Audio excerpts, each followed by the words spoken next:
Pac-Man on the track, it's a slapper. Hey, I don't wanna hit a cap, you can save it.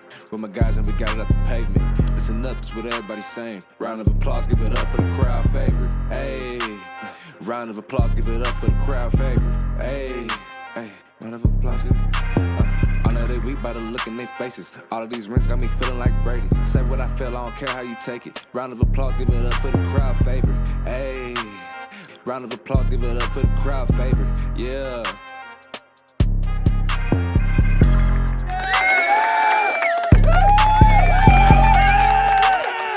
And we like, yes sir, episode 15. It's your boy Devil the Don, aka the kid that did.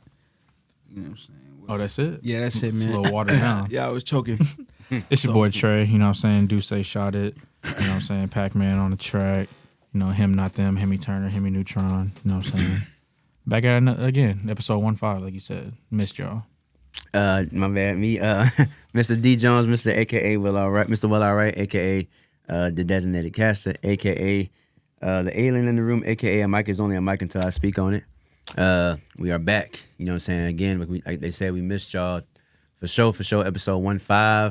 What's that? Quinceañera, are you right? Quince. Mm-hmm. But it's the Quinceañera age? All right. All right, okay, cool. Yeah, Quince. But yeah, you know what I'm saying? We back 15, you know what I'm saying? Energy at an all-time high. If you missed the last episode, you saw that Spurs got the chance to draft Victor Wembanyama. That's cool. Anyway, let's go ahead and move forward. Yeah, man, so jumping right on into it, man. First, I want to ask y'all how y'all doing. Y'all doing good? Man, blessed, man. Can't complain. No, I would say the same. It's another day. Excited to get back in the studio for real. For sure. Can't complain about nothing. For sure. It's like lately, bro, since, we got the number one pick, SA, I haven't been like sleeping that well, just dreaming of who's going to come down here, like what big name player is going, you know what I'm saying, touchdown in SA. Mm-hmm. I'm glad you said that. We're going to jump right on into that one. You know what I'm saying? As we mentioned a few seconds ago, last time when we were doing our recording, we spoke on this. We actually watched the draft lottery live here together in the room, and we saw that the Spurs were able to win in that lottery, number one pick. It was an emotional moment for me. We were all hyped, running around. But yeah, Victor Wembanyama, out of France, 7'4", just freaking nature, game changer for whatever franchise receives him, which will be the Spurs. But yeah, what moves y'all see the Spurs making this offseason? I know I'll let you go, Derek. I know you have some big names you want to drop out there. Oh yeah, even though you sent that source earlier today, I still think there's a chance that we can get Damian Lillard.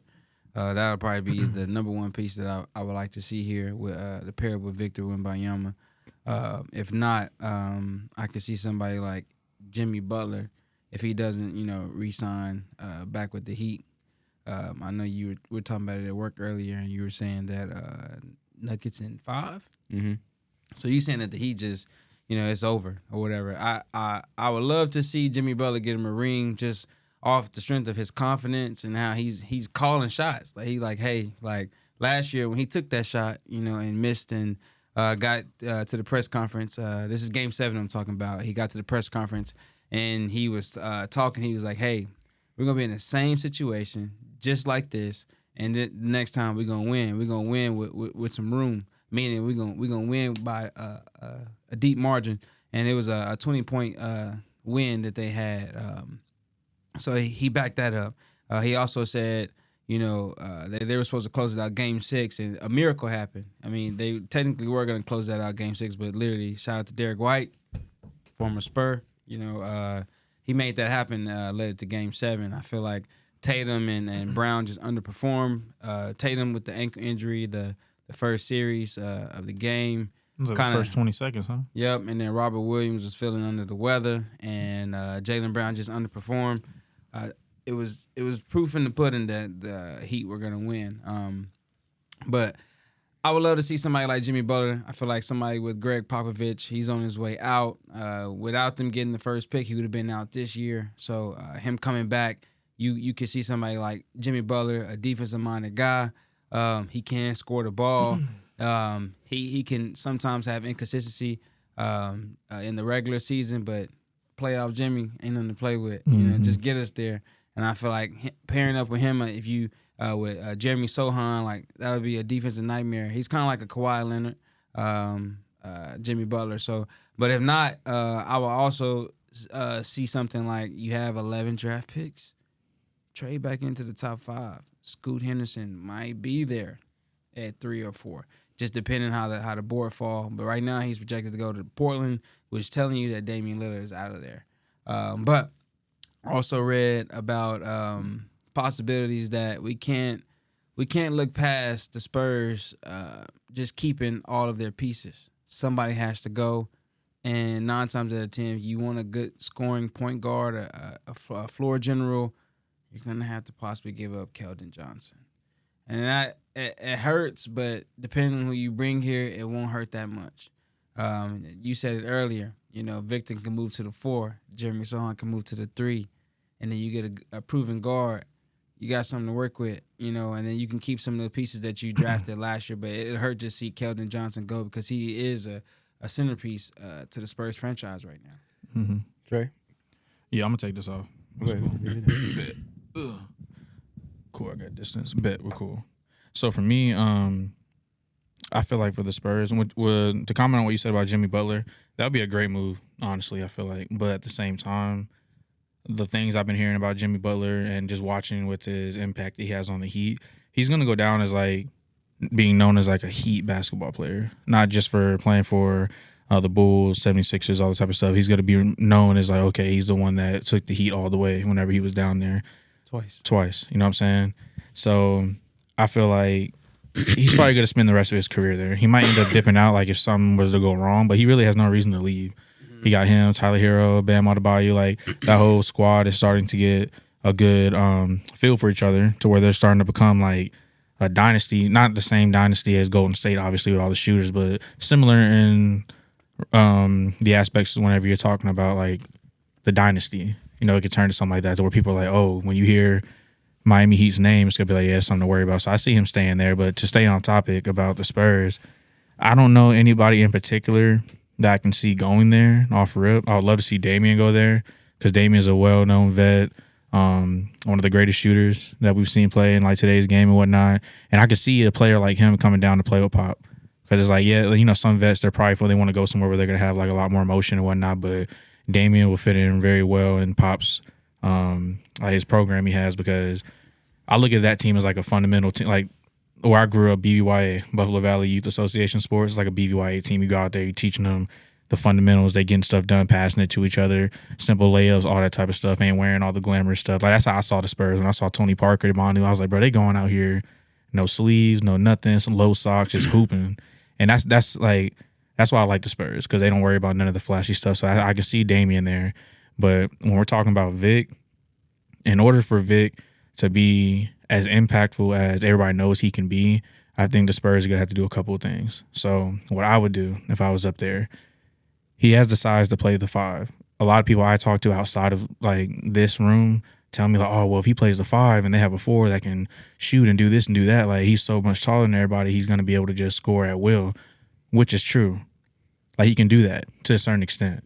But when I saw Rudy Gobert was being compared to him, and yeah, obviously he was taller and whatnot, but they had Vic weighing like 202, I think, something like that, low 2s, and then Rudy was like 267.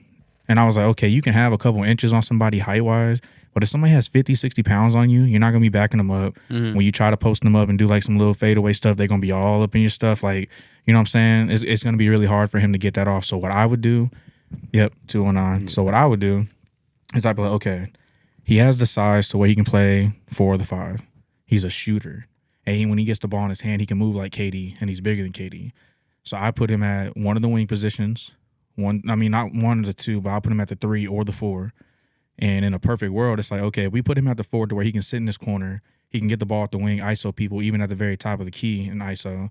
And he can pass the ball, do what he got to do, get to the bucket.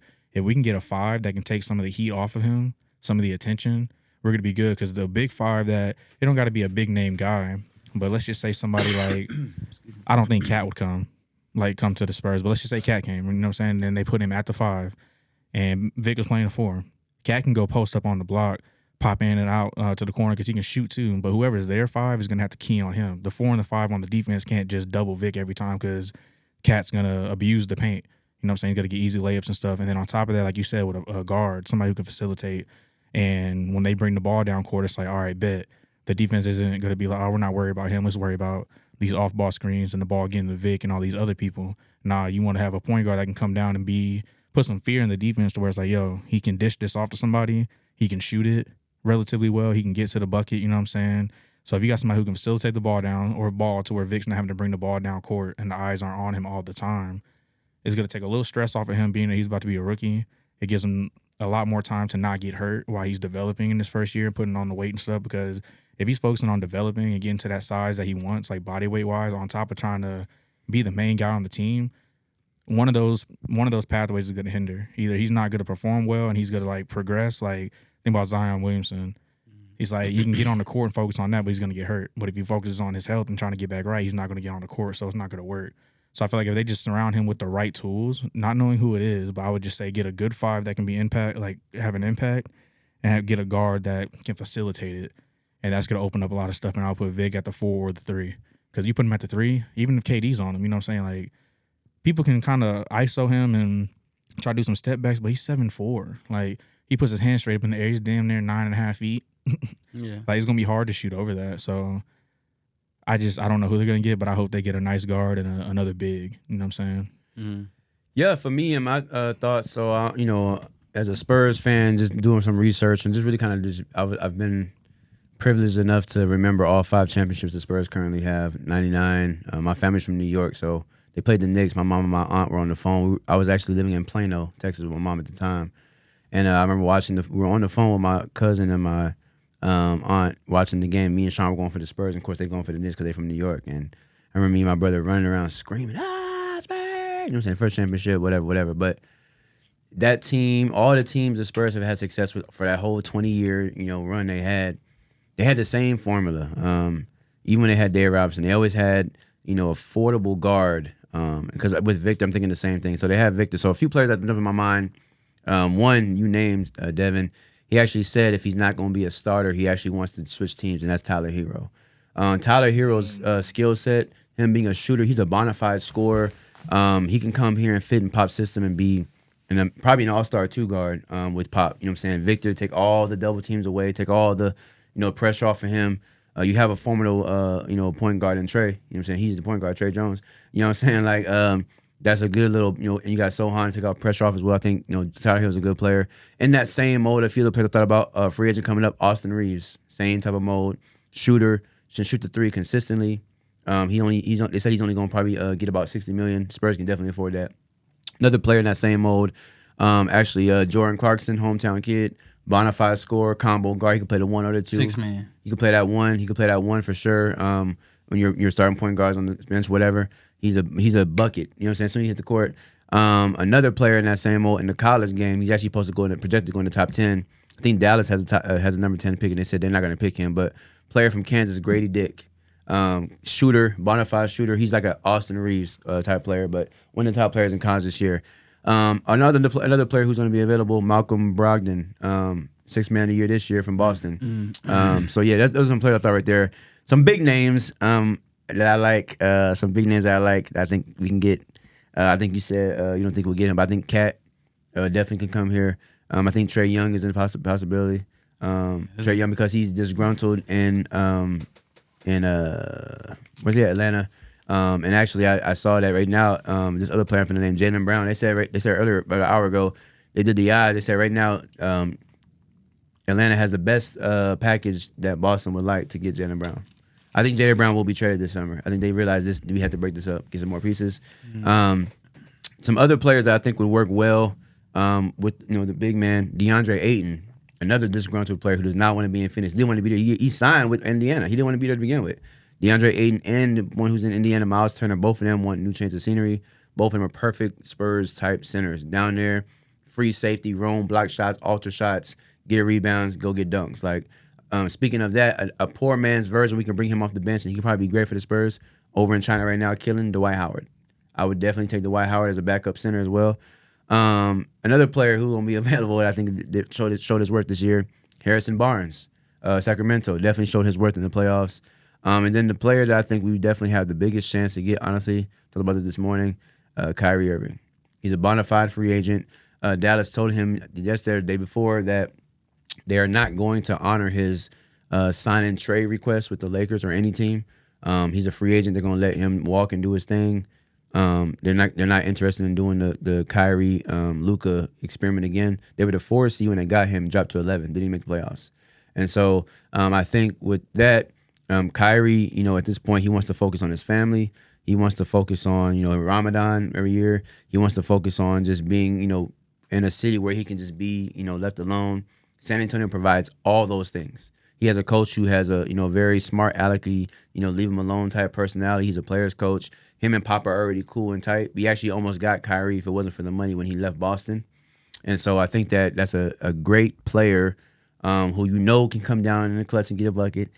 He definitely can help Victor in a lot of ways. And then you also, with Kyrie, I think the best of Kyrie is yet to be seen because now he's in a city where he has so many mentors who paved the way for him. He has a great point guard, Hall of Fame point guard, Tony Parker. They probably click instantly. He got Tim Duncan, the greatest power forward ever. He got Manu Ginobili, a guard who's shifty and crafty and swift like him. Like, he might learn some new stuff to his repertoire. Like, I think San Antonio and Kyrie is a match made in heaven. So those are some players I made a little list while I was talking, but those are some players that I think that definitely we have potential to get. And I'm sure some more come to my mind before it's all said and done. I don't think we have a chance to get, the more I see and read, I don't think we have a chance to get Dame. I think Dame, in my opinion, if Kyrie don't end up in the Lakers, that's where I think Dame will be.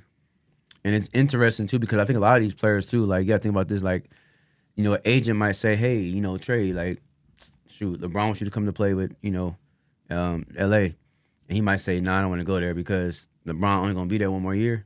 Because we all know he's going wherever his son gets drafted. So now am I going to be like Kyrie when Kyrie left the Cavaliers? Am I going to be in a situation where I invest all this time and energy and go here, try to live my life and make my legacy known in this city, play with one of the greatest players ever, if not the greatest, and then he leaves, and now I'm in a rebuilding situation? Because AD can't stay healthy. So my question with that, Kyrie Irving is brilliant. Hearing that earlier today, like, you put a spark in my head. I thought about it all day. I was just like, dang, Kyrie Irving. If you think about Kyrie or Dame, Kyrie may be more affordable at the time because Dame has never tested the market. Mm-hmm. So it's his through the roof. You never know what the price may be. And I think since he's from Oakland, LA sounds more than likely possible to happen. And also, it's a lot of remove from Portland to San Antonio, like city-wise, not championships, not, like accolades and whatever. It's just literally Portland. What are they known for? Like, you know what I'm saying? Like, it's just Portland. It's just San Antonio. San Antonio is getting to that point where it's like, oh, it's the Spurs. We should have been up there, but like you said, we're old school fundamental type team where you don't have to have the swag, the glamour. You know what I'm saying? They're the little walkthroughs that they do and they take the picture, like the runway. It's so bland. Like, it's like they chilling with Yeezy slides on and a hoodie. When you go to Houston, you have like Jabari and them dripped up. Like, they like fresh with the bags and all that. They come down here, they like, hey, my stuff was already in the locker before pictures. Like, so it's like it's a different mindset. And that's what I really love about the Spurs is about business. And I'm noticing, like, not getting off topic, but real quick, like, that's how the Astros move. They're about business. You have your star players, you know what I'm saying, Jose Altuve. You have him, but they're about business. Like, it's just like, okay, we know what we come to do. And the Falcons are starting to take that mode too. They're not getting the big name players besides Jesse Bates, but he's up and coming. He's only 26 years old. So they're not getting like they're getting people to build like a mold. And they're walking a certain way. They're acting a certain way now. It's not more so the flash now. Bijan Robinson is not flashy. His play is, but he's not a flashy person. So I look at it as I like teams that are more so about what they're doing on the court or the field than what they're doing with their fashion. Like, they don't have like these fashion icons on these teams. Mm-hmm. I feel like the closest fashion icon to Spurs is Jeremy Sohan. Like everybody else is kind of like chill, but. Not getting off topic, what you said about Kyrie Irving. If you do Kyrie Irving, is Keldon Johnson going to go? Because I feel like if you have Kyrie Irving, Keldon Johnson, and Victor, and Jeremy Sohan, that's a championship team. Well, that's the thing, too. I think that's why I think the Spurs, if they're smart, and I ain't talking about your dude, Pop, just do your thing. But if they're smart, like, it's probably better to go out there and see what players opt out and become unrestricted free agents before you make any moves, because you can go out here and trade, Keldon Johnson, 3 first-round picks and 2 of your Vassell and somebody else, and then get Dame, or you can keep them all them players and just pick up Kyrie. You know what I'm saying? Now even to free agents, like, Keldon Johnson went and competed with the Olympic team. You know what I'm saying? Like, Keldon Johnson was a leading scorer for the Spurs last year. Like, Keldon Johnson has proven that he's a bucket. And any player like Kyrie, Dame, any of these players we name, like, at this point, the way the NBA is currently constructed, like, they all want to know I got a Batman to my Robin or Robin to my Batman to go out here and get a bucket when needed. You know what I'm saying? Because sometimes you might be off. Like, I mean, you got to think about two of the most prolific scorers we've ever had in the NBA, and KD and Kyrie joined forces in the same city. That didn't happen back years ago. You know what I'm saying? They went and joined the same city and then added Harden after that. So, I mean, now, you see how KD went and joined Devin Booker. Like, that, you definitely want to have somebody who can go get a bucket with you. So I think that if we can go out here and just wait, use our money, and go out here and invest in, whatever, and get a Kyrie as a free agent or somebody like that, I think that definitely plays big dividends for us. Because I think at the end of the day, whoever we get, you got a little short window to be the man before the man takes over, and that's Victor. Mm-hmm. Yeah. So wait, with Tyler Herro, he's an unrestricted free agent. Well, he's signed. I think he's still on his regular deal, but he also said though, like, he was like, because he won 6 man of the year. He's been coming off the bench, like, and they've been kind of creating this role like he's a 6-man player. Same thing with Malcolm Brogdon and Jordan Clarkson. Because who he used to play with, right? Kentucky. Yeah. With who? Keldon Johnson. Keldon Johnson, yeah. Mm-hmm. And he was Jamal Murray. And he was just like, hey, like, I'm a starter in this league. Like, and he said it last year, if Miami don't start me, I want to bounce. And they started him most of the year. You know what I'm saying, Miami. But he already made it known, like, I'm a starter. I want my legacy to be known as a 6-man. I want to be a starter. I can score. If I can't start, I want to leave. Yeah. So let me ask you this. So with the Spurs, I know you had named a few players, but I would say 3. But if there was 2 players that you would say are if you focus on, focus on trying to get like the highest caliber players that you think that we can possibly end up getting. If you can name 2 of them, who would you pick? Honestly, Kyrie, and then the other player, if and it's a different situation. Kyrie free agent trade, I would actually focus on Karl Anthony Towns. Okay, so with Kat and Kyrie, let's just say you're the Spurs, you're trying to acquire one or both of them. How do you think they can orchestrate? I feel like a little kid at like a press conference, like asking a question and shit. Mm-hmm. So how do you think, or how would you orchestrate acquiring both of them? Would you wager some of, if not all of your picks to get all of them, like your first round picks? What would you give up? Because the way I'm thinking about it is maybe there is a certain amount of picks you can give up to get one, if not both of them, while also trying to preserve as many picks as you can, because it'll be great for them to keep a lot of those first-round picks and get a lot of good players that might not play right now, but Spurs are like in a rebuilding stage, so they can get Vic, the number 1 pick, on top of at least 5 other first-round picks, and they could trade away the other 6 for at least 1 player. That's 5 first-rounders you're getting, and out of all 5 of those, probably 2 of them are really good at like pan out to be something really, really like crazy on average, you know what I'm saying?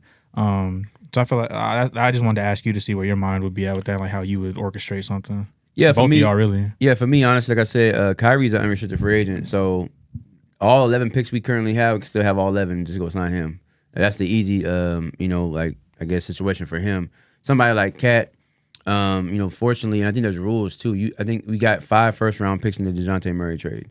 I think that's the most you can actually get for a player currently. I think if I'm not mistaken, but we won't have to trade all 11 picks. And even if you have 6 left, even if you did trade for something like that, 6 first-round picks in the next few years is still a lot of picks in my opinion, because every year you're still getting a pick. Mm-hmm. So that 6 turns into 7 real quick. You know what I'm saying? So I think you definitely can do that. But for me, like I would do, like I said, I would sign Kyrie straight up. Hey, come here for this amount of money.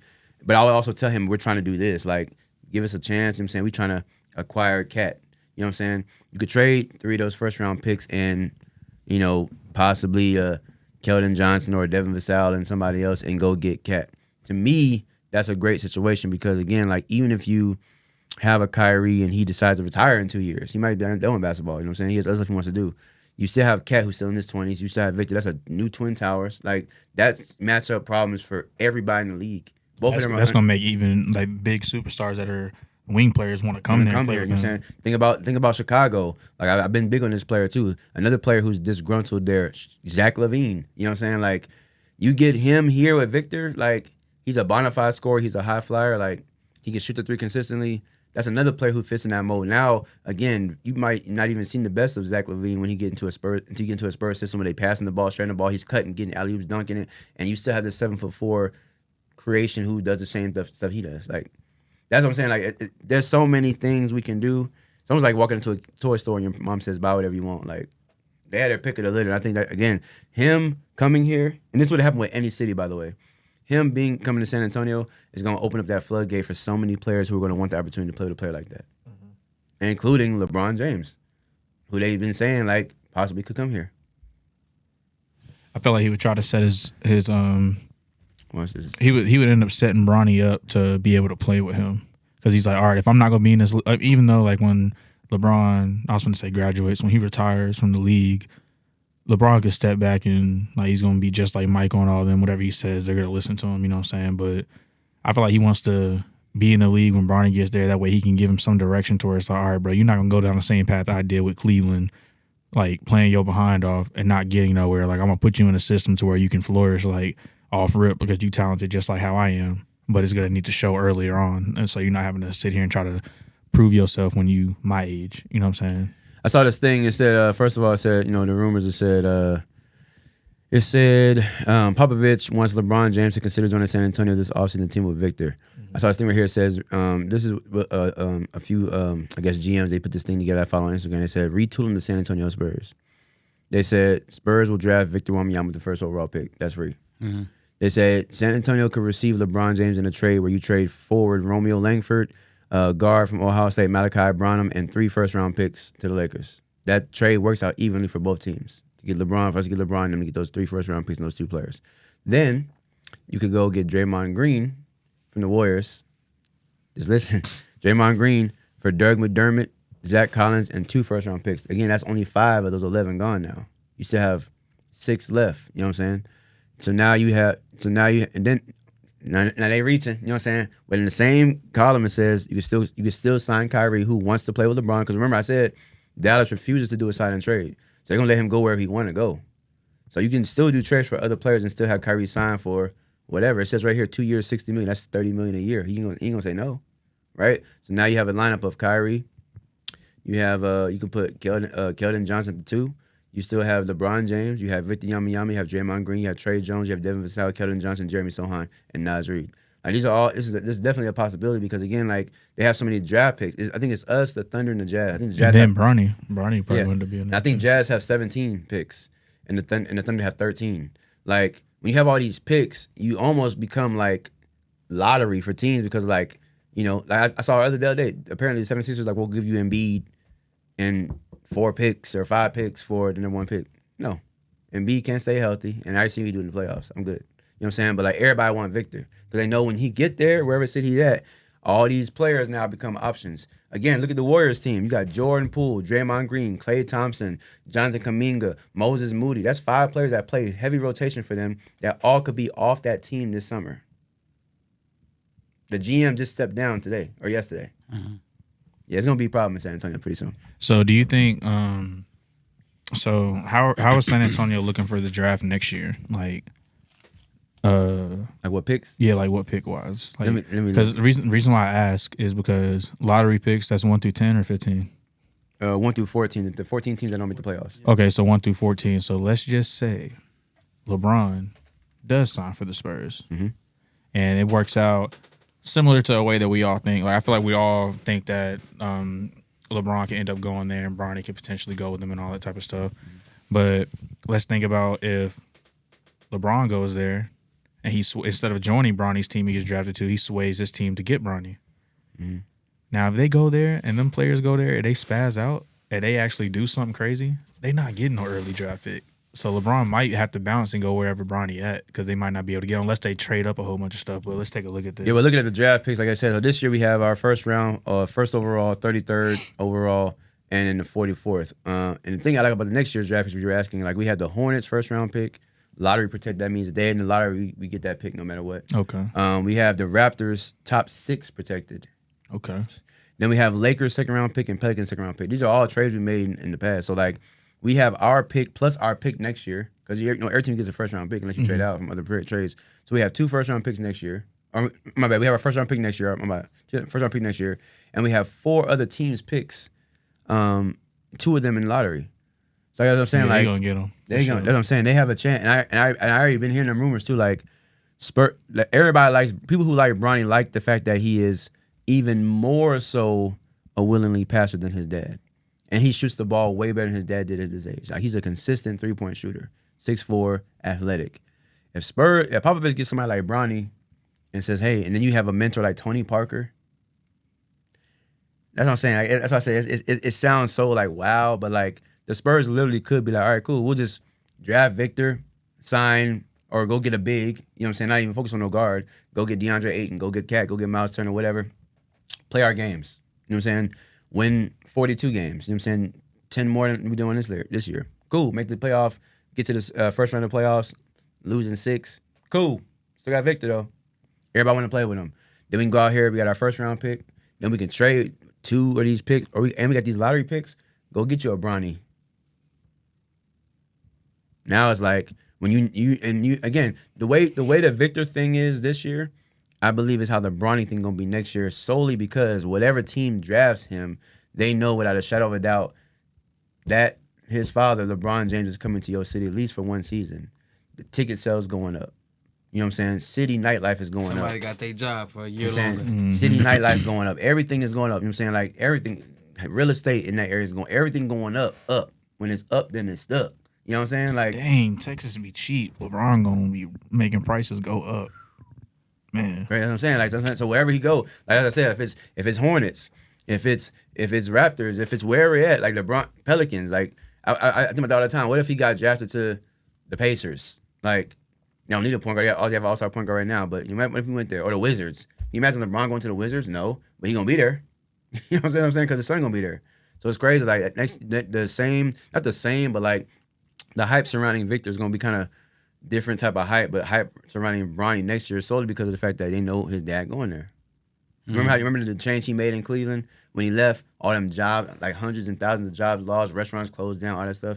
He went to Miami for 4 years, basically his college years. Went back home, all that, went back up again. You know what I'm saying? Like, he has that effect. We never had an athlete like that. Yeah, Victor, same way. Yeah. Cap. Pretty dope. Yeah, it was a great talk, great conversation.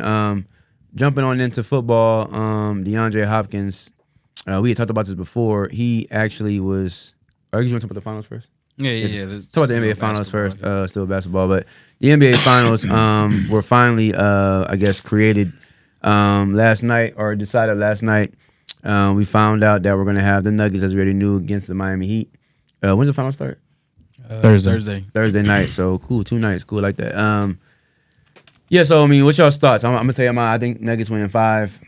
But yeah, what's y'all's thoughts? I feel like I would love to see it go to 7. I feel like I'm kind of torn in between because I would love to see Joker get a ring. At the same time, I want Jimmy to get his too, so he can solidify his legacy as far as playing with like Miami and whatnot. Because they're getting there, but if he can just be the guy to get it done, he's damn near get 22 retired if he keeps playing there and whatnot. But it's definitely going to be something fun to watch. I know it was funny when Mark was in here last time. He was just like, yeah, I don't want to see Denver and Miami. That's just kind of ugly to see. Yeah, you much rather see the Lakers and Celtics. That's a lot more visually appealing to watch. But I feel like Denver's probably going to win it simply because they're probably going to have Bam on Joker, but there's not much Bam can do when it comes to the way. I mean, just look, everybody watching at home, look at his form, the way he's shooting. There's no blocking that. Like, I remember, funny story time, when I'm watching the game, I'm watching game 4 of Denver and the Lakers, and I'm sitting there and I'm kind of tired, kind of dozing off and whatnot, and Joker makes a crazy shot. Like, whenever the shot clock goes down, I text Dev. I'm like, yo, that was a crazy shot. He was like, bro, it was. I mean, I blink, I wake up, it's 3 a.m. Phone's dead. I'm like, yo, what happened? Like, I just missed the whole game. I turned on ESPN, just like, yep. Denver comes back and they sweep the Lakers. I'm just like, another man. Yeah, you feel me? So then I was really tapped into the Heat Celtics series, but no, I'm excited for it. Like, it's gonna be really, really cool. Jamal Murray, I feel like he's gonna spaz out. Hopefully Tyler Hero can come back. I heard some info saying that he might come back by game 3, but that just might be too late. You know what I'm saying, to make a significant impact. But Joker, I'm gonna call it now. Joker's averaging triple-double in the finals MVP if they win. Easy. My thing is, I look at it as like not bragging on the Spurs, but the Nuggets have like a Spurs type team. They're strictly business. It's fundamental basketball. They're passing the ball. You know, it's a sound team that they have going in Denver. And then you look at Miami, dogs. And I mean, you went to a powerhouse school, right? Mm-hmm. Still is a fundamental sound team. Like from the quarterback to the long snapper.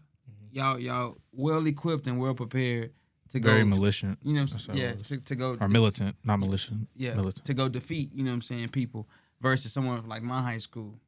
Like dogs, right? Mm-hmm. Dogs that need that fundamental sound in order to get to the next level. Like we have the talent. Like we put people in college, you know what I'm saying? In this case, in basketball, you got the Heat, right? You got a dog in Jimmy. You got a dog in Bam, right? But fundamentally sound team is not what they have. Mm-hmm. You know, you have some inconsistency that goes on that team. Like sometimes Kyle Lowry, the mid range was on point yesterday, but it may not be on point game 1. Mm-hmm. Versus Joker is on point game 1, 2, 3, and 4. Jamal Murray's on point game 1, 2, 3. You see what I'm saying? Like even Caldwell Pope is on point. Like they have that mindset, and I feel like when you have that type of mindset, the percentage is higher for you to win. You know what I'm saying? Like there's only seldom times where you would see a team that's a dog that just go out there and win. Mm-hmm. They just had more dogs than the team that was fundamentally sound. Yeah. I'm gonna add on to what you were saying because it's definitely. Like for my school, we were very militant. It wasn't a military school, but where I went to high school, a lot of people's family members were in the military, parents and whatnot, and coaches retired and all that. So everything was kind of like by the book. We all had our own personality. We was able to have show our character, and we had our moments. We would chirp back and forth with the teams, but literally our coaches had it to where our high school coaches, we knew them 6th grade going into 7th grade. Like they was at our middle school watching our practices, just like motivating us, talking to us, getting us ready. And plus, my brother played up there, so I was already in the mix. And when we got there, we're just like, all right, bro, like I'm a freshman on varsity playing. Like we're surrounded by 18, 17-year-olds. I'm 14. And I'm like, okay, like I'm going to lock in. I'm going to do what they say because they going to state. They winning. They doing what they got to do. But then you run into some teams like DeSoto. That was the first team we played, DeSoto, Judson, like those types of teams. Those are the first teams we played to where it's like, all right, when we get out here, they're not the most fundamentally sound, but they're all great ball players. You either have a great team that has some great players on it, or you have a team with just a bunch of great players. Now, if you're not picking up what I'm putting down, it's like if you can get some great players to come together, buy in, listen to the coach, know their job and know their role, it's going to be a dominant team. But when you watch those football games or basketball games, we see the players arguing with each other, people just taking up dumb shots, running wrong plays, blowing coverages and stuff. A lot of those players start becoming individuals out there on the court or on the field. Like, I'm finna shine. I'm finna go get this pick, blowing their coverage. Now they losing, you know what I'm saying? But you got some teams to where tight end might not be getting the ball as much. But during practice, we know, hey, we're throwing the ball deep to Antoine Wesley, receiver for the Cardinals right now. We're throwing the ball deep to him. We're throwing a bubble to C.J. Williams. We're going to get a ball to Travell or Brendan Brady up the middle, and we're going to do this all game because on film it says they can't stop it. And now they're on defense like, yo, what's going on, blah, blah, blah. Now they mad. It's your fault. Now they getting blown out by 70. Yeah. So that's definitely where it's different because it's just like a panic mode. And as long as you can stay fundamentally sound and just know what your role is, like no matter what you're going through, like if you just remember, all right, as long as I'm doing my job and I trust the man next to me to do his, like on the offensive line, like I got to block him. And you, Dev, you got to block that guy. And I got to trust that you're going to block that guy. That way we don't let nothing get past, just like y'all trust me. Mm-hmm. And when a team don't got that, it's going to be broken. You know what I'm saying? So I don't know. We went on a long tangent about that. You good. You making a lot of sense. Like I feel like that's a lot of teams that we watched today. Like, just think about this past series as yesterday. Like you had two teams where one team was up 3-0, right? Those are the dogs, though. Because you see how Jimmy Butler play. He play like a dog. Mm-hmm. He going to get after it. Offense, defense, he going to be a team player. Sometimes when he needs to take the shot, he don't take the shot. And sometimes when the shot is open, he finna do a move and cause a foul to try to end one you. Mm-hmm. That's just the aggressive play that he have. But that's the dog in him. The dog in him. When you notice a team that has dogs, and tell me if I'm wrong. When y'all planning for the next week, right? And y'all talking about, hey, we're playing Judson. Oh man, shit. Oh, they got that one kid, Rashard Wisdom. Like, you're talking about individuals versus talking about, okay, watch Brendan Brady. I don't know what number he wore in high school. Yeah. But if he wore 5, be like, okay, number 5 does these things. That's how we prepped as the team. I'm going to add on to this as soon as you're done. As a team from where I'm from, when we had a lot of dogs. So when we're in film room, we're looking at like, okay, like let's say we were playing Leander. Had a crazy quarterback, went to Texas Tech. And we were like, oh, we got to watch number 5. Okay, because number 5 does this, and this, right? And then you got to watch number 81 because if 81 go like this, like we're looking at little things like that, right? But I feel like on the opposite side, with a team that's well prepared and militant like you or whatever, y'all looking at it is like, okay, we see what number 1 does, we see what number 8 does, right? But that doesn't matter because we trust that you're going to be here and you're going to be here. We're going to stick to the same script, and it's not going to change regardless of who that player is. Man. Am I right? Nah, okay, I'm going to walk you through. Am I on point? No, you're on point. You're on point. I'm going to walk both of y'all through this. So for me, when I was in high school, like we keep saying, it was militant. Like we was on top of our game. We carried ourselves like a college. You know what I'm saying?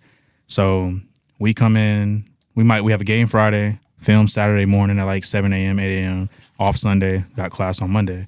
We would come in early for school on Mondays to watch film on the team. So let's just say we just beat Judson, right? And we got Clemens next week. Or DeSoto. Well, let's say Clemens, right? We're playing them. We got an offense in one room, defense in the other. We got a whiteboard or the projector, and they have a defense put up on the wall. This is for offense. The defense is put up, and they're in a 4-3, 4-down lineman, or depending on what defense they run, they'll put whatever defense it is. So, for example, DeSoto, they ran a bear front when we played them, so they had 5 down linemen. It was like it was like a 5-2-4 or something like that. It was something funky. Bear front 5-2-4. So when they pulled that up, it was like, all right, bet defensive end. This is his name. Like each position we had each string and what their name was. So if you got 3 strings in the nose tackle, guards, like defensive ends, if each position had 3 strings, each one had a name on it. And the jersey on top of the position, whoever's number that was a starter. And they might have a picture next to him. The next slide, it'll be like, all right, this is the plays they like to run on defense. They like getting in a bear front. They get in a bear front, we're not running the ball because they got Bryce English over the nose tackle. So we're going to do some play action, and we're going to do some RPOs and whatnot. If they switch into this is what we're going to end up doing. Also, nose guard, Bryce English. If he puts both hands in the ground, he's going to bull rush you. If he does this, he's probably going to do a spin move. If you see them shift the last minute, they're bluffing a blitz. You know what I'm saying? DBs, if you see him put his right foot up, he's going to jam you on the inside. He's going to give you outside. So if you see that foot up, tap your left leg, and we're going to throw you a 9 route or something like that. So our coaches done already went through and dissected everything. So when we go to practice, I'm sitting down lined up at tight end. My coach is like, hey, Trey, remember, if he puts his hand in the dirt, he's going to try to cut on the inside, so you got to chip him before you release on your route. Or, Trey, when you go to hit this linebacker, he's going to try to cut you. He's never going to go up top with you. And we see that in film. So then when Friday comes, they don't think we know this. So as soon as I'm going down to block the middle linebacker, he'll look me off. Like he'll look at the quarterback. He sees me coming, he'll just drop. So before he can do that, I'll let him drop to the ground. I just jump on top of him. They're like, dang, how do they see this? Hey, y'all, the outside linebacker, if he ever comes up and touches the defensive end on his hip, they're about to do a stunt. Defensive end's coming outside. He's coming inside. So I'm at fullback. I see him do that. I'm like, yo, hey, Terrence, Steele. I'm like, hey, Steele, watch out. They're coming on the inside. They're blitzing. So the whole O-line shifts and all that stuff. And they're just like, yo, how they know what we're running? So that's like all about preparation. That's the fundamentally sound, prepared team. And I talked to my homeboy. He went to Canyon High School. And I was like, what did they tell y'all? He was like, it's similar. But they really just told us, they was like, yo, wherever 22 goes, that's where the ball's going. They was talking about me. They was like, the offense, the quarterback's really good. He can run the ball. They got a whole bunch of receivers. We just got to stop the ball because they got a bunch of threats. And wherever 22's at, we're going to put you on him because that's where the ball's going. Yeah. Still couldn't stop it. So bringing us all the way back full circle, talking about the Heat, and when they were playing the Celtics, like you said, the Heat, that's a team with dogs. And the Celtics, that's a fundamental team when you're looking at both of them. Now, the problem that you can run into is as a fundamental team, we're going to practice. We're running a set list of plays. We have a expectation of how they're going to come out to play us and stuff. So when we go into the game, we're running the game plan, stick to the plan. You know what I'm saying? Run these plays, do these motions, find me in the corner, ISO up top. But then you got the Heat who go out there, strap up, and they going out like they playing at the rec center. And they just like, all right, bet, fast break, boom, boom, boom, pass the ball, dunk the ball, turnover, steal, all this. And now from the Celtics, they looking back like, yo, plan's not working. They punching us in the mouth. Imagine you in a fight and you like, all right, bet, coach told me working my combos, 1, 2, hook, step back, kick him in his legs, something like that. With the dude you fight and pull his pants up and just boom, boom, boom, boom, boom. Now you sitting there like, oh, what do I do? And then if you recover, you can recover, notice what he's doing, take your ability, like your abilities to be able to fight better than him. In this instance, Celtics better basketball team. Take your abilities after you assess the situation, and then you whoop ass. But if you don't do that, if you can't recover, you end up getting beat. Now it's an upset. Now you looking like, oh man, he can't fight. He just got beat up by this person. You know what I'm saying? Mm-hmm. So it's all about like just knowing who you're fighting. If you know this is the Spurs fundamental team, all right, bet it's gonna move fast because they know what they're doing. The Denver Nuggets, fundamental. The ball gets in Joker's hands. All right, y'all, we can try to lock him up. You can stay on his hip, but he can shoot it over you. He can dish it to somebody. Jamal Murray can catch the ball. You know what I'm saying? You got so many threats. Like, you can't just lock in on one person. Yeah, I feel like with the dog situation, like, I keep going on tangents. No, you good. No, you good. I feel like with the dog situation, if you're a dog, sometimes a dog can a dog can win if he smell blood. A dog can win if he looking at the fundamentally sound team that's getting, discombobulated. Like, for instance, a fundamentally sound team like Boston, right? The shots wasn't falling, so their game plan wasn't working. So they start getting out of tune. They start just, hey, we gotta get the bucket. All right, we got to do this, we got to do that. We got to just Marcus Smart is shooting threes like he's Steph Curry. Right, you know what I'm saying? Like, so it's like hey, we got to stick to a new plan now, because the plan that we've been practicing for all the series isn't working right now, because we're a dog can attack your mental. You know what I'm saying? Like somebody like Jimmy Butler doing all the rants, all the other stuff. He getting it out Horford head. No matter how OG he is, a dog is winning because he know, like, I smell what your weakness is, and that's how dogs win. Mm-hmm. You know what I'm saying? They can beat a fundamentally sound team. That's why you see, like, those small teams like South Oak Cliff. Shout out to South Oak Cliff. You know what they're doing out here now, winning state championships back to back, right? Those are dogs. Mm-hmm. But guess what? They're beating those teams because now they have dogs that are playing at a high level to the point where they are more so intimidating now. Mm-hmm. You know what I'm saying? Sometimes those fundamentally sound teams are more so they're intimidated by their opponents. Because they realize they're like, dang, like all this stuff. Like we experienced that a lot, mostly, not a lot, but we experienced when we went through high school. Like we're playing throughout the playoffs or throughout the season, whooping all these teams. And when we get to the playoffs, we'd only lose one game throughout the year. I've only lost to Katy. I've lost to Lake Travis once and DeSoto. So when we play those teams, when we see them, it's like, all right, y'all, look, this is like week one. They're like, hey, look, they'll show us the whole schedule. Play. Here's our regular season. We know we're beating all these teams. When we get to the playoffs, this is how it's lined up as of now. And we're going to be playing DeSoto or Katy or whatever in the 5th round to get to the state championship. You know what I'm saying? So get prepared for that. So all season, like, we're getting ready for it. We're game planning. We already know what you're doing and whatnot. And then once you get out there, you realize, like, okay, it's like if I tell you this, Trey, how do I get to the gas station? Okay, Dev, you're going to get in your car. When you get in your car, make sure your windshield wipers are on because it's raining. And there's going to be cops down the street. When you get down there, take a left, the store is right there. So I gave you the game plan. You're like, all right, bet, it's going to be raining, windshield wipers, look out for cops. You go out there and get in the car, and you realize how heavy it's raining, and you will go down the street, and you realize how many cop cars it is. You're like, oh, my God, like it's exactly what he said it was going to be, and I'm prepared for it exactly how it's supposed to, but I'm overwhelmed by what I'm seeing. It's kind of like when you know something's going to happen, and then you get mad when it happens. It's like, man, I know if I step outside in this rain, I'm going to get wet. So if I run in my car, you run in your car, come back inside soaking wet, you pissed off. You're like, man, I just told myself that was going to happen, and my dumb self still went out there. You know what I'm saying? So I don't know if I'm just, like, talking in circles or, like, a tangent right now, but, nah, like, the dogs, if they smell blood, like you were saying, with those fundamentally sound teams, because they start to panic.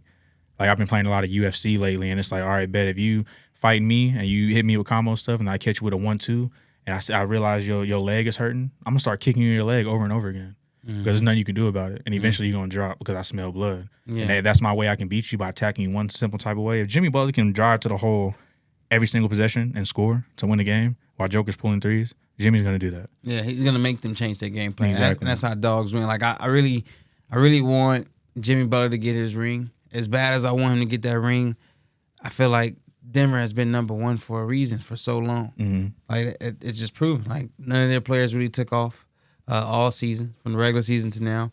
And you just see, hey, we're number one, and we're still defeating. Not only we're defeating, we're sweeping. Mm-hmm. They're not going to sweep Miami. They're not gonna sweep Miami. But I would love to see the Dog and Jimmy Butler overpower a fundamentally sound team, but they're just too strong. And I feel like this is one of those ones where it's like it's not about who you want to win. It's just like what's the obvious, and the obvious is I got Nuggets in 6. The thing, this is the last thing I'm gonna say because I know you got something to say on the subject too. But what I feel like ends up happening is, what was the last thing you said? That ding dong at the door kind of Nuggets in 6. Before that, I said that I feel like the Dog and Jimmy Butler. I want him to win that, but okay, boom. Like realistically, This is what I was gonna say. I want Jimmy Butler to win as well too, because one reason is with Joker, great player, one of the best bigs that's going to play the game once his game is over with. But I saw an interview with Boogie where Boogie was talking to some people before he won his MVP, or he was going to win the MVP, but then Embiid won it. You know what I'm saying? And he was like, yeah, if he wins this is 3 back-to-back. You talking like now he's in that conversation of being a GOAT. And he was like, you putting Joker above Shaq? He's like above like Olajuwon, like right now. Like granted, like he's big and he does certain things. He was like, you putting him over Shaq? He was like, but if we're going off of accolades and like rings and achievements, it's like he won 3 in a row. So he gotta be the GOAT. And he was like, so I don't want him to win it. He was like, because I know he's not the GOAT like that, and it's gonna give a false narrative. He was like, granted, like he's deserving of the title. Like if he wins it, cool. I'm not hating on him or nothing like that. But he was like, it's gonna bring a whole bunch of conversations that shouldn't be had as of right now. You know what I'm saying? It's kind of like somebody coming through, like Vic coming in, and they being like, oh, bro, like he done won Rookie of the Year. They won the finals, and he won Finals MVP, like all that in 1 year. They're like, he the GOAT. They're like, hey, bro, look, that'll probably happen somewhere down the line. But right now, no. Like we're not gonna say that. Yeah, I just feel like Denver will be back. Whether they win or lose, they'll be back in the finals for within this decade at least 2 more times. Yeah. Within the next 10 years, they'll be back 2 or 3 times. Because they're just gonna be all they're gonna do is build from what they got right now. Because Jamal Jamal's Murray not going nowhere, and Jokic not going nowhere either. So with MPJ, if a big name player was to replace him, that would be the only reason. If not, Aaron Gordon's there too, right? Aaron Gordon there bro, too. their whole squad is tough. They got like, a they squad need to keep that. and a bench. So it's like if you think of it like, okay, if you know Miami may not be back next year. There is a high chance they won't, especially if Jimmy leaves. Especially if he leaves, so it's like give it to him now. And Tyler. what gave me chills earlier today is, and even last night when I seen it, but just to see it again on Twitter was Bam had the trophy, right? He was like, "Here, Jimmy," and Jimmy was like, "Nah, like you know what I'm saying, I'm gonna hold the next one." Like his confidence, I love that. Because I feel like a person like myself has confidence as such. So I feel like that right there is just like, hey, I stand on what I believe and I'm gonna speak what I believe. And if I say that I'm gonna do something, I'm gonna do it. And it's not about how I do it, just when I do it. Sometimes people look at how did he do it? Was it because he dropped 28? You know what I'm saying? It's like, oh man, it didn't even look like he dropped it. It's not about how he did it. It's when he did it. Yeah, he dropped 28. He did it. It was just quiet. Yeah, it was just a quiet 28, but he dropped 28 and they won, versus it being flashy, so. Because like you see with LeBron, he dropped 40 and they still lost by 2. Yeah, exactly. And it's like all they hear is a loss, but it's like, damn, an impressive 40 though. But it's like it doesn't mean anything, So at the end of the day, I want Jimmy to get it, and it'll be nice to see it, but the way Denver looks is the obvious right now. I think we're on the same page when it comes to that. But my bad, brother. Yeah, we just got it. We've been playing tennis. Good. So yeah, the confidence is great. I just feel like at the end of the day, confidence only gets you so far. You gotta go out there and perform. Definitely shout out to Eric Spoelstra. You know what I'm saying? I love Eric Spoelstra's story. He was actually the film guy for the team. Told Pat Riley he wanted to get into coaching, was the film guy. Ended up being one of the greatest coaches we have in the game. For sure. I think he had like 5 undrafted free agents on that team. Duncan Robinson, the shooter, Vincent, the guy who went off last night, Caleb Martin. Like these are undrafted players, and that should have been the MVP. Not the one game. I mean, not just one game, but I would say that Jimmy Butler been making guarantees all playoffs, and like after game 3, he said we're gonna sweep them, guarantee it. They lost. Then he said we guarantee win game 6. They lost. He said he guaranteed win game 7, they won. You know what I'm saying? You can always, and I'm not going to throw variables out there and say whatever, but, top player, one of the top 5 players in the league getting hurt 20 seconds into the game, that means something. You know what I'm saying? Like, their shot alter, having the stomach virus thrown up the whole game, that means something. Not saying they shouldn't have won, but they won. We're in the finals now. you're playing a Denver team. I was doing some research. The last time the Miami Heat won a game in Denver, where the playoffs start on Thursday, was 2016. They lost 106-98. Interesting thing right here. The starting five for Denver. This is interesting right here. This is the part I like. The starting five was a player by the name of Janarick Nelson, great college player, St. Joe's. Danilo Gallinari played for the Celtics towards ACL beginning of the year. Emmanuel Mudiay, you know him. Kenneth Faried should still be playing in the league. I don't know what happened to him. And then Yusuf Nurkic, who's the center for the Blazers currently. You know some interesting players who were on the bench? Nikola Jokic and Jamal Murray were actually on the bench the last time Miami won. Was that Jokic's rookie year? Not sure. I'm going to look at it in a minute, but even on the bench, Jokic has 17 points and 14 rebounds. Jamal Murray had 9 points and 3 rebounds. 2 Wilson assists. Chandler was tough, too. Yeah, for sure. But my whole point is, that's the last time they won. Once them two players got in the court, kind of changed the whole franchise. They're going to be around for a while, like you said, Devin. They are a very fundamentally sound team. Like, I always said this, like, people always get bothered by, like, for example, the Spurs. Even Mark said last time, they're boring. But I always wonder, like, when does winning become boring? Like, you know what I'm saying? Like, as long as you win, no matter how you win, just win. You know what I'm saying? They gave Tim Tebow the same type of gripe. Like, he's just winning. You know what I'm saying? Like, championships, too. Like, he's great. You know what I'm saying? Like, you don't have to be all the rah-rah. You got to do that. Tim Duncan went there and said, hey, backboard. And he's known as the greatest power forward ever. You know what I'm saying? He just gets it done. So I think, again, all that dog, all that barking and stuff, all that DMX and stuff is good. But when that ball go in the air, we got to play. Joker is very talented. He's using his body the right way. He don't have no bounce. He can barely get off the ground. They saw him the other day on the fast break. He barely got off the ground and done the ball. Like, he don't have no lift. And the thing I like about what makes Joker even more dangerous is he publicly said, he said, basketball is not the all and be all for me. Like, it's not even the most important thing. I'm just really good at it. My family, my children, like, you know, my religion, those things weigh way more in my life than basketball. Like, this is a game, a kid's game. I'm getting paid a lot of money to play. I'm thankful for it. I'm blessed to do it, but I can give up basketball tomorrow and have no issue. That makes that person more dangerous when they don't really even put the forefront of where basketball is or where it could be for them, and they're still that good. If he ever says, you know what, I'm going to give it 5 seasons and really put basketball as the forefront, wow. That's what I'm saying. Like, that's why Denver is so dangerous, because your nucleus, your biggest weapon has that mindset. You have the second best player on the team who tore his ACL or year before last, because he was out of hole all last season too. He tore his ACL in the bubble. Like, really, really good player. You know what I'm saying? Like, they're just playing team ball. The resurgence of Aaron Gordon. He was just known as a dunker in Orlando. You know what I'm saying? Now he's doing all the dirty work, getting rebounds, boxing. And another thing, too, the other aspects of the game besides just scoring buckets, this is why I like Jimmy Butler. The other aspects of the game besides just putting the ball in the hoop matter, especially in the finals. I want to look at something real quick. The second best player on the team, we all probably agree, is Bam. He's only averaging 9.2 rebounds in the playoffs this year. Look at the team of the Warriors. I was looking at their stuff over there. The Warriors, they have a player by the name of Kevon Looney. Their backup center. He was averaging 13.1 rebounds. And there were some games where he had 22, 25, 26 rebounds in that playoffs against the Lakers. Rebounds matter. If you're an athletic big like Bam and you're only getting 9 rebounds, Joker going to kill you. That may go down to 3 quickly. How tall is he? How tall is Bam? Yeah, I just didn't know how they're I think he like sized up 7 over here. foot. I think he's 6'10". Let me see. And Joker's what, like 7? Bam is 6'9". Damn. It's really small ball, bro. They don't really have like a set big. And he's really a 4. He wants to play the 4. Yeah. That's what they need, is a big. Nikola Jokic is 6'11". 6'11", okay. So, I mean, 2 inches taller. But at the end of the day, like, if you think about it, Joker don't have that athleticism like Bam at all. Bam should be able to get more rebounds. He's going to have to go out there and work for them rebounds. Like, Dennis Rodman's only 6'9", 6'8", and he's a rebound king. Draymond Green, same thing. Like, rebound is all about heart. People don't even understand. Charles Barkley's only 6'4", 6'5". One of the greatest power forwards we ever had, 6'4", 6'5". The mound, round, or rebound, whatever you call him, the man, whatever you call him, like, he was a rebound specialist. Like, Shaq said it. If you're a big man, you should be getting 15 to 20 rebounds in these big games. If Bam's only getting 9, that's going to go down to 3 quickly with Joker.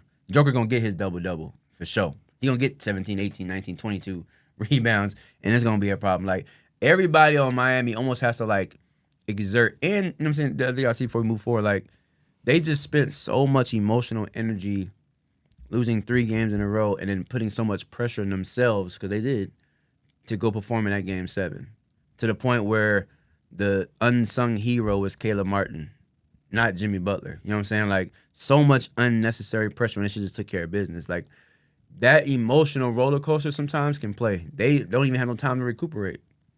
Denver been sitting at home for a week and a half, 2 weeks.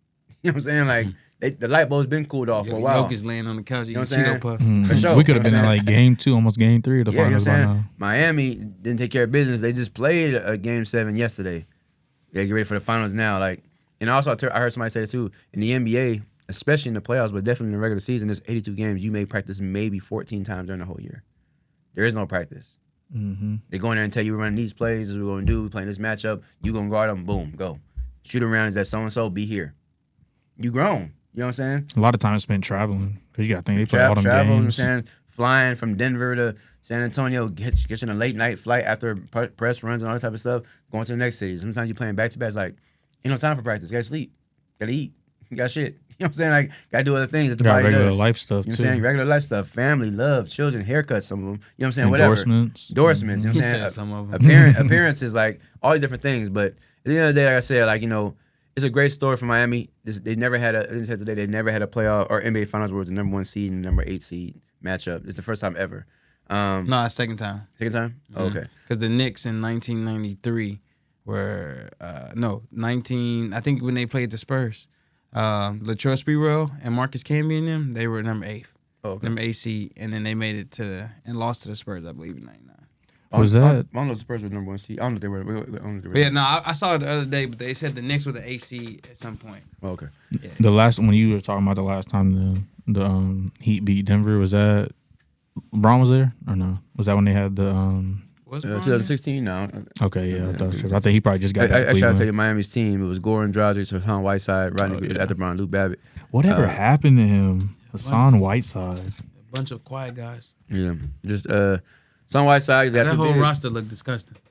I mean, but back in this time, though, these were good formidable players. Gordon Dragic, you know what I'm saying? Hassan No, Whiteside. Hassan Whiteside was You know what I'm tough. saying? Josh McRoberts. Keyword former. You know what I'm saying? He Like, lasted like you said keyword former. yeah, I mean, he lasted a James couple Johnson, years. Wayne Ellington, you know what I'm saying? Tyler Johnson. They had a pretty good team. But They almost they did win. And the thing is, too, like, Eric Spoelstra always, it don't matter who they give him, he always kind of get the team to perform enough to kind of get right there to at least make the playoffs. So, you know, they're a straight team. But, I mean, yeah, I think with this other team, though, when you have, like, these two players right here on the bench, wow. Like, that's telling. You know what I'm saying? Like, on the bench, that's the last time you won. When they got in the court, you know, y'all ain't won since 2016. They literally can go to Miami on Thursday, will be Thursday and Saturday, and be down 0-2. Go back to Miami, and they could be swept. Now, again, I'm not going to sit here and I would like to think that the Miami Heat wouldn't go all this far and do all this to get swept. But I'm telling you now, I don't think it's going more than 5 games.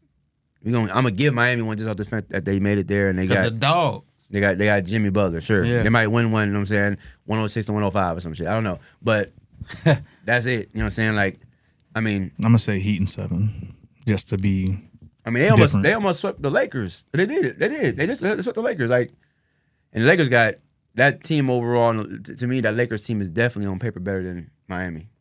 Okay, They I'm swept them. gonna say this too. I didn't mean to cut you off. No, If you're I good. did, I'll say Heat in 7. Heat and If I'm gonna get this. So I got My two bad. scenarios. I got 2 scenarios. So if Tyler don't win or not win, if Tyler Hero doesn't play, I'm saying Denver in 5. If Tyler Hero comes back at game 3, I feel like the first 2 games, if they go down 2-0, Tyler coming back, he can stretch it to maybe 6-7 games. But if Tyler comes back like after game 3, say if he comes back game 4, something like that, I feel like Denver be up 2-1. It won't be 3-0. He'll be so out of shape though. Like, and he a shooter. Like, he gonna have to run, get back in the spots. Like, I mean, doesn't he? I think he does like the like work before like the camera stuff to get there. They say like he does like the workouts and stuff, and he'll do as much as he can without shooting around. But I think recently, like the last game, they said that he was out there doing stuff, but somebody came and asked him like, "Hey, you gonna be playing tonight?" And he was like, "No, I'm not playing tonight." You know what I'm saying? Like kind of like just on some rehab stuff. And plus, like around this time, it's like like let's try to get him at least working out, running around. Because think about if it was you, if he was out there and be like, bro, it's my hand. Let me go out here and just move around that way. You never know if I come back. It could be game 7, finals. Yeah, I got Nuggets in 6. Only reason, like I said, the fundamental team, they're just ready. They're hungry. They had a time to rest, you know. And I also look at, like, the Tyler Hero situation. I think even they were talking about it that they're playing better without him. Mm. So bringing him back, he's been sitting out for so long. So I don't really think he'll be ready. Yeah, he's shooting with his right hand. I mean, he's right-handed. He's shooting with his right hand. So that's the one he hurt. Yeah, he broke his right hand. So, okay, you know what I'm saying. I just say the Heat because I just want to be the one that. No, for sure. Like I would love to see Jimmy Butler get his ring because this probably be his only ring. Mm. So get him one. Let's come to Spurs. Come to Spurs. Get you one in a couple years. Get you 3. For sure. Now look, you put the dog with the Spurs team and how they move. He can bring that personality out of it. It'd be unstoppable. And he can bring that personality to the Spurs. That way they at least have like that one. Steven Jackson, when he was there, he was that like that umph. Rodman was that umph like to a certain extent. Like we see him on TV, it don't look like Rodman really talk like that, but his presence was impactful enough. So if Jimmy was there, he'd be the one. You ever seen that clip of Jimmy on the 76ers and he's throwing the ball to Embiid? He's like, Joel, shoot it. He's like, when you get the ball, shoot the ball. Yeah. And he's like, all right. Then whenever they came down next possession, he threw it to him. He was mic'd up. He threw it to him. He took his mouthpiece out. He's like, shoot it. And Joel shot it and sucked the 3. He was like, bro, I'm telling you, just shoot the ball. Like he's getting all teed up. So that'll be somebody that would be good to have around Vic because he can kind of, even though Vic's probably, number one pick, you're a meta of a player. When he gets there, though, when you get into the league, different country, it can kind of be a culture shock. But if you got that person next to you that's like, bro, Dev, you're him, bro. Like, do your thing. Like, stop sitting here worried about it. Go out here, do this, do that. Like, if Vic had a person to do that, he's gonna go, oh, bet, cool. Like, this ain't no different. Like, I'm gonna do him in on the court just like I would anywhere else. I just feel like Pop, he got one more in him. Mm-hmm. Like, I just feel like it's there. Like, I feel like, he is one of the greatest coaches of all time. But like 6 rings just sound right for him. Like, he was snubbed one in 2013. Mm-hmm. You know what I'm saying? Like, he was snubbed that one. So I just feel like, man, like, why not get the best player in the draft in 20 years, right? You was on the verge of retiring, and then you win one right before. Right off in the sunset at that point. Hey, Victor, you said you want to win now. I got you a ring, okay? You're going to go listen to that man right there, whoever that may be, and you're going to listen to that coach right there. Mm-hmm. You got this from here on out. I got you one. Mm-hmm. Like, you know what I'm saying? Like, he's going in the Hall of Fame in a couple months. Mm-hmm. He should have been in there 10 years ago. That's why I appreciate that the Spurs have such a family. A good strong just base. Like Victor is 7 feet 4 inches tall. Anybody who is not blind or wears glasses like me and Trey, he needs to utilize his height, his body, and be down low as much as possible. Like I'm so glad he has guard skills. But I'm so just thankful and just happy that he's blessed with somebody like a Tim Duncan in his backyard to come mentor him and teach him how to perfect that post game. Because now you become really unstoppable. They know you for the guard game, catching putback off threes and stuff. When you get to that block and they can't stop you, hitting jump shots off the glass and doing this and hook shots and all that stuff, it's like you're so long. You have an 8'6" wingspan. Nobody's blocking this. When you get all that down, it's gonna be a problem. Yeah, if he can be like a mid-range specialist on some Dirk stuff, that'd be crazy. Averages 30 points per game. One foot fadeaway, like you think Joker doing it, he way up here. Joker got the ball way back here. He probably can shoot with both hands. Man, no, that's crazy. Yeah. But jumping into football real quick, DeAndre Hopkins, he was surprisingly released by the Cardinals. They were working on trades for a while, even through the draft. They were working on trades. I know me and Devin talked about this a lot. We all thought that they were going to trade him on draft night. It didn't happen, And so now that he's a free agent, I'll name some teams that I heard when he first got released, and then I'll give an update of what they've currently said. When he first got released, prior to the draft, we did hear rumors of him going back to Houston. That's one of the teams I heard him going, and this is still a rumor. Him going, he's really, really close with Deshaun Watson, going to play in Cleveland. They're really, really close, and like he actually made a name for himself with Deshaun Watson as a quarterback. And then also I heard Buffalo, Kansas City, and then he named quarterbacks he wanted to play with. The 2 teams that he's talked to only have been Kansas City and Buffalo. I feel like this should be like done already. He should be in Buffalo. I feel like that's like an easy thing for him because that's where he's been saying he wanted to go. He loves Josh Allen. He's super close with Von Miller. And now you have a 2-headed monster of him and Stephon Diggs, 2 of the best receivers in the league. Like, good luck. And you got to have that playing in a division, first of all, conference of the AFC, but also playing in a division where you now have Aaron Rodgers with the Jets. You have Miami, who's loading and still might get Dalvin Cook, and you have the Patriots, who are the Patriots. They're gonna be there, and so that's a great situation for him, in my opinion. But he hasn't signed yet, so I don't know what he's waiting for his money or what. But hopefully, he gets somewhere soon. So I think Kansas City. Patriots. Go get him. This guy. But no, I say Kansas City, and here's why. Pat Mahomes just won a Super Bowl with just Travis Kelce. All those other receivers, Kadarius Toney, who else? Miko Hardman, like all those receivers do not amount to somebody like D-Hop. They tried it with Sammy Watkins, and it really worked out for him, for Pat Mahomes. He even had Juju Smith-Schuster, who is a bona fide receiver number 2, right? He's not a wide receiver number 1, but he can make whoever the guy. Why not go get a for sure ring? I think it's for sure. Kansas City can go back than before Buffalo do. Buffalo is cold, right? Stephon Diggs. it's cold in Kansas City too. It's cold in Kansas City, but it ain't cold like it is in Buffalo. They building a dome though too now. So Yeah, but it ain't built yet. That's true. You know what I'm saying? So I'm just looking at it as just like, man, I feel like their window is closing faster than they can realize. Like, I don't think Stephon got, X amount of years. I even heard that there was rumors saying that he wouldn't mind reuniting with Kevin O'Connell back in Minnesota. Him going back to Minnesota. Now, he won't even be wide receiver number 1 there because Justin Jefferson, he got that on lock. But when it comes to the Chiefs, like, I would be more, as me personally, if I was a receiver in the league, I would be excited to go play for Pat Mahomes before Josh Allen, only because of the track record. Like, And he can run and get you the ball too. And I'm looking more like, oh shit, effectively. Travis Kelce is your only target, like your only serious target that you're gonna go to. Now you have 2 for sure targets, and you just won a Super Bowl, and you were just throwing to Travis Kelce and a bunch of young cats. Why don't you throw it to me? Like, I look at it like that versus, dang, I'm gonna really, have some catches in Buffalo, but Stephon's gonna get some of that too. So I misspoke. I wanted to research. So they said this is a picture right here of Buffalo's new stadium they're building. It actually won't be it's not a dome. It won't be a dome, but they did say the way it's designed, it's going to it won't have a roof, but it will feature an inside bowl and stacked seating design, which provides protection from the winds and snowy winters. So the way it kind of slanted, it kind of makes the stuff just bounce and fall off instead of going down on. Yeah.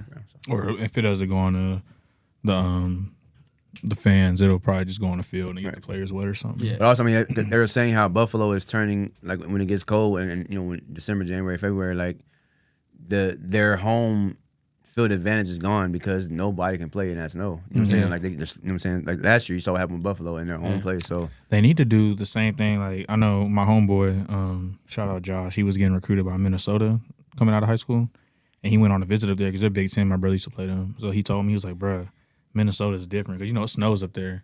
He said the football field is heated to where when it snows, like, they turn the heat on. That way, like, there's never snow on the field.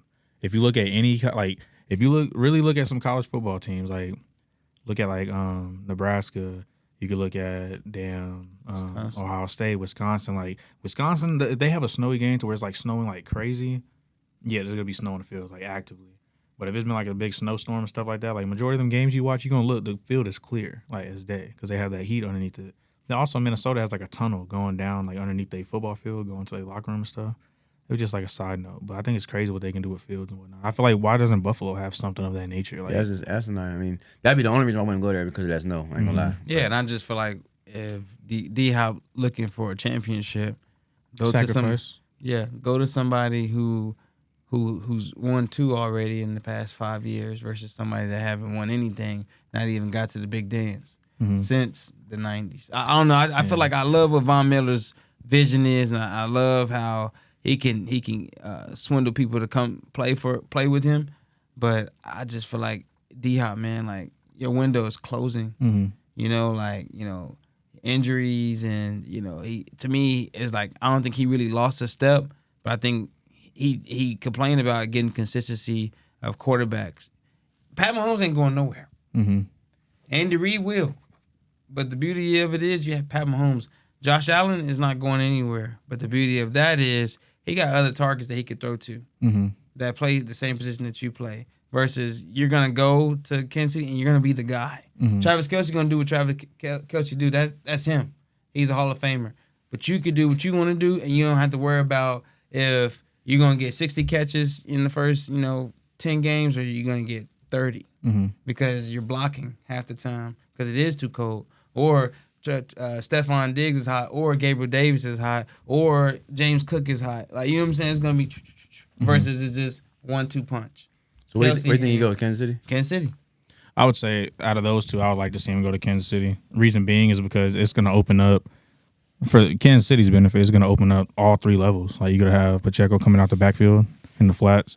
You can have Kelsey in the middle of the field, getting those mid-range passes, and then he can end up being a deep threat on top of having some other receivers that can end up not just rotating in, but, when it's time to go spread offense, just a quarterback back there, as many threats as possible. And that's going to attention put on Kelsey, double teaming him is going to open up D-Hop, double teaming D-Hop's going to open up for Kelsey and whatnot. So out of those two, I would say the smarter decision, I'll agree with you, would be to go to Kansas City. That way he doesn't go to Buffalo and, the whole operation ends up blowing up and Stephon leaves and, like, saying, yeah, he'll end up being the guy, but you may not be winning like that. So, yeah, I see that happening. But also what I was thinking about while we were all talking was one thing that D-Hop might struggle with. Granted, most people work out outside anyways, but being that he's spent majority, if not all his career, playing in domes, being out there in that cold, especially when it gets cold earlier out there and it's colder for longer and something that you're not used to, that's going to be something to get used to. I know my brother, like, he got used to it up there in Nebraska, but he was just like, yo, it was a culture shock for real. So at the NFL level, when you out there and sometimes ain't nothing they can do about it, you getting tackled and you got snow all in your pads and your face mask and stuff, like, some people might not be hip to that. I used to hate playing in the cold. Couldn't catch a ball for nothing. And I feel like you get tired faster. So that's why, when it's important that with those type of like weather conditions that you drink your bottle light. Oh yeah, for sure. I didn't see that coming. I didn't see that coming. I was trying to hit them with no cap, nice. Nice. But yeah, BioLite. It has 550% extra electrolytes. It has it covers overindulgence, dehydration, upset stomach, cramps, fatigue, all the above. And please, you might as well just leave it outside on the field because you have to drink it what? Drink it cold. Please. So if it's in Buffalo, you don't even have to worry about putting it in the refrigerator, in the cooler. Just leave it outside. It'll take care of it. All right. You'll be all right. Drink some BioLite. With that being said, we'll go ahead and get our closing prayer. Yes, sir. And then dismiss for sure. Dear Heavenly Father, we come right now for prayer. We ask that you please, first and foremost, forgive us for all of our sins, ones known and unknown, past, present, and the future. Father God, we just thank you so much for allowing us to see another day on this earth that you made for us, Father God. Thank you so much for your grace, mercy, and favor bestowed upon our lives. Thank you for keeping us from all dangers, seen and unseen, known and unknown, traveling on these highways and byways. Right now, as we get ready to depart from one another, we just thank you so much for just blessing us. We ask you please just bless Devin, Father God. Allow him to have safe travels home. Bless him as a future husband, Father God, as an educator. Allow him to continue to just press forward as a black man in society, to continue to have humility about himself, continue to be humble, continue to grow in all aspects. Same thing with Trey, Father God. Bless him in disguise as he's learning his craft, Father God. Bless him. Allow opportunities to open up for him as well, Father God, with these airlines, just opportunities and blessings for him that you have ordained for him. With myself, Father God, a lot of work been doing with me working on my mental health, working with my going to therapy, just creating better balance for myself, being a better version of myself. As you continue to work on me, Father God, and we just thank you in advance for all the blessings coming our way.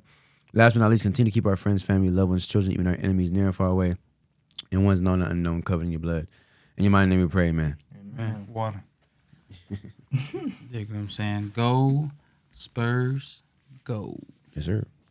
Let me see. Good job, Larry. Got you. Yes, sir. All the viewers out there, if you try BioLite, leave in the comments which one's your favorite flavor, man. Let us know. Because I don't really want to hear the talk. You can save it. You know what I'm saying? Not at all. Man on the track, it's a slapper. Hey, I don't want to hear the talk, you can save it.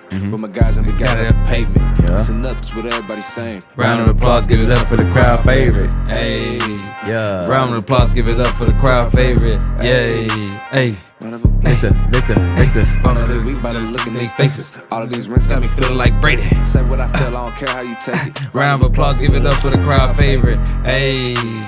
Round of applause, give it up for the crowd favorite. Yeah. Hey, listen, we love y'all to death. Until next time, y'all be blessed. Don't do something we wouldn't do, you know what I'm saying? For the crowd favorite. Good job, Devin. Yeah. So I can tell you.